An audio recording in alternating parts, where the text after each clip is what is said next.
और बिल आखिर रात को वो फैसला हो गया कि जिसकी पूरी कौम मुंतज़िर थी और कंसेंसस के साथ इलेक्शन की डेट 8 फरवरी तय पाई। जनाब चेयरमैन, ये यकीनन खुशाइंद है। इससे हमारे सियासी उफक पर छाए वो बेयकीनी के बादल, उनके छटने की उम्मीद है। और मैं इस मौके पर तमाम स्टेक होल्डर्स को और ख़ुसूसन चीफ जस्टिस ऑफ पाकिस्तान उनके फैसले को सराहता हूँ कि इन हालात में न सिर्फ एक अच्छा फैसला आया बल्कि उस पर अमल दरामद को भी यकीनी बनाया गया। जनाब चेयरमैन, फैसले तो यहां आते हैं, मसला अमल दरामद का होता है। और जब बड़े ऐवानों के फैसलों पर अमल दरामद होगा तो उससे यकीनन उनकी इज्जत और तौकीर में भी इजाफा होगा और ऐवान भी मजबूत होंगे। हैविंग सेड दैट, इलेक्शन तो सिर्फ आज नहीं होने, यह मुल्क इंशाअल्लाह हमेशा कायम और दायम रहेगा और यहां जमहूरियत का सफर चलता रहेगा और आइंदा भी इलेक्शन होते रहेंगे। मगर ये जो बहस शुरू हुई है कि इलेक्शन की तारीख कौन देगा, इसका भी एक हतमी फैसला या हतमी हल वो जरूरी है। और ये प्रॉब्लम उसी वक्त पैदा होते हैं कि जब ऐसी कानून साजी की कोशिश की जाती है जो आइन से मुतसादम हो। आइन कहता है 90 दिन के अंदर इलेक्शन, आइन कहता है कि सदर पाकिस्तान डेट देंगे अगर असेंबली डिसॉल्व करेंगे, और कानून कहता है कि इलेक्शन कमीशन डेट देगा।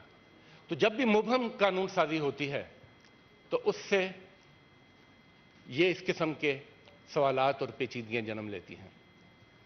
तो हमें आइंदा आने वाले दिनों में इसका भी एक क्लियर हल और क्लियर रास्ता लेना होगा। जनाब चेयरमैन, हमारा तो शुरू से मौक़िफ़ रहा है कि असेंबलियां डिसॉल्व होने के 90 दिन के अंदर इलेक्शन ये एक आईनी तकाजा है। जब पंजाब असेंबली डिसॉल्व हुई थी तो हमने यही बात की थी, मगर उस वक्त पीडीएम के अंदर मौजूद जमातें उन्होंने इसको इस काबिल नहीं समझा और इसकी मुखालफत की। यहां तक कि जब फंड्स देने की बारी आई इलेक्शन के लिए तो उस वक्त भी ऐवान के थ्रू उन फंड्स को रोका गया। मगर मुझे खुशी है कि अब इसी पीडीएम की जमातें इस बात के हक में हैं और वो हमने उसका मुजाहरा भी देखा कि 90 दिन के अंदर इलेक्शन होने चाहिए। मैं समझता हूं देर आयद दुरुस्त आयद। जब पीडीएम का जिक्र किया तो चेयरमैन साहब, हमें नहीं भूलना चाहिए कि पाकिस्तान की तारीख में ये एक अनोखी हुकूमत थी, एक ऐसी हुकूमत जिसमें 11 जमातें शराकतदार थीं। मगर वो 11 की 11 जमातें इक़्तिदार के मज़े भी लेती रहीं, मगर अपनी नाकिस कारकर्दगी का बोझ उठाने के लिए उनमें से कोई भी तैयार नहीं। हर एक अपने आप को उससे डिसएसोसिएट करने के रास्ते पर है। एक ऐसी हुकूमत जिसने 10 अरब रुपए इश्तिहारों में फूंक दिए कि वो अपनी नाकिस कारकर्दगी पर पर्दा डाल सके, मगर वो फिर भी रोज़े रोशन की तरह अया है। जनाब चेयरमैन, मगर अब इलेक्शन का वक्त आ गया है। अब बॉल जमहूर के कोर्ट में है। जमहूरी मुआशरों में इलेक्शन उम्मीद सहर भी होता है और योम हिसाब भी होता है, और यहां तो हिसाब बहुत ज्यादा है चेयरमैन साहब। यहां पर तो कड़ी धूप में जलती कौम वो एहतसाब करेगी। यहां पर अस्पतालों के नंगे फर्शों पर सिसकती इंसानियत पाकिस्तान के अंदर वो पूछेगी। यहां भूख और अफलास के हाथों मजबूर जिन्होंने अपने बच्चों को मौत की नींद सुलाया, वो सवाल उठाएंगे।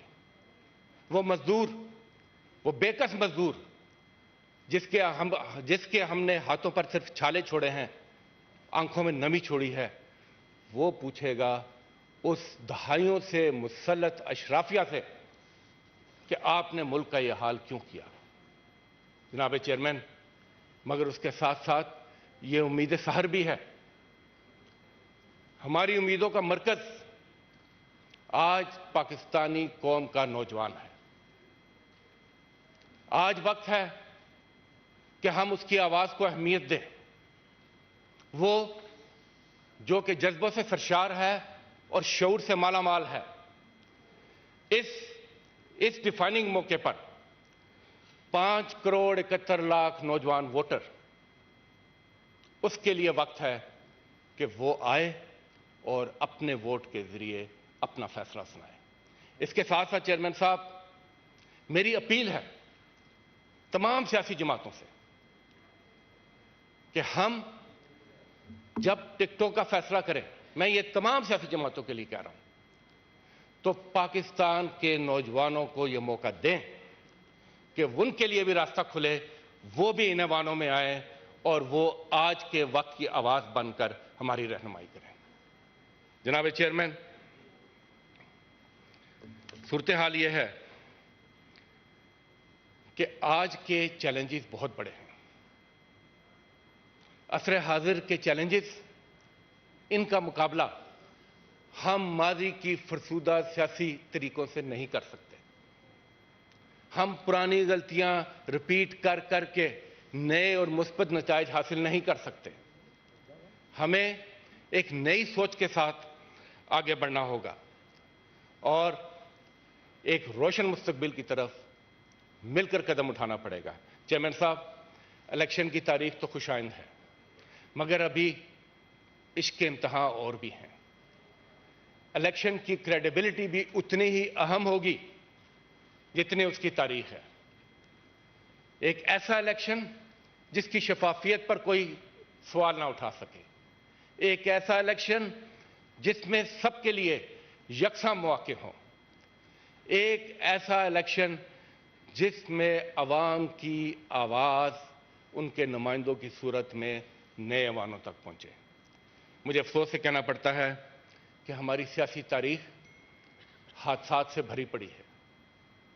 हमें माजी के हादसात से भी सबक लेना है। 71 में भी इलेक्शन हुआ, उसके बाद भी एक इलेक्शन हुआ जिसके नतीजे में 11 साल आमरीत का दौर चला। तो हमें माजी के तल्ख तजर्बात और हादसात से सबक सीखते हुए एक अफ़हाम व तफ़हीम, एक दूसरे के लिए दरगुजर, एक दूसरे के साथ कोऑपरेशन के साथ रोशन मुस्तकबिल की तरफ आगे सफ़र तय करना है। बहुत बहुत शुक्रिया।